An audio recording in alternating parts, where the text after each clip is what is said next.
Hi hello good morning सगळ्यांना. तर आज मला 21 उकडीच्या मोदकाची ऑर्डर आली होती. तर इथे एका कढईमध्ये तूप घेतले, खसखस ड्रायफ्रूट चांगले परतून घेतले, त्याच्यानंतर पाऊण वाटी गूळ घेतलेला आहे. गूळ चांगला व्यवस्थित वितळून घेतला.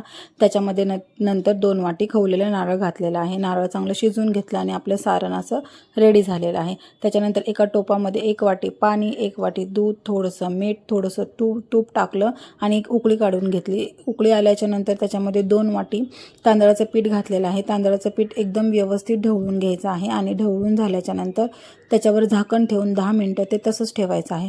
10 मिनिटं झाल्याच्या नंतर आपलं पीठ व्यवस्थित शिजलेलं असतं. त्याच्यानंतर एका भांड्यात काढून पाण्याचा हात लावून व्यवस्थित पीठ असं मळून घ्यायचं आहे. एक सॉफ्ट डो तयार करायचा आहे. त्याच्यानंतर मी इथं मोदक करायला घेतलेले आहेत. पीठ साच्यामध्ये घातलं, एक्स्ट्राचं पीठ बाहेर काढलं, त्याच्यानंतर भरपूर असं सारण भरलं, मोदक बंद करून घेतलेलं आहे आणि तुम्ही इथे बघू शकता मस्त असा एक पांढरा शुभ्र मोदक तयार झालेला आहे. त्याच्यानंतर चाळणीमध्ये हळदीची पानं ठेवली, सगळे मोदक ठेवले, मोदक मस्तपैकी स्टीम करून घेतले आणि मोदक रेडी झालेले आहेत. तुम्हाला आवडले का मोदक? धन्यवाद.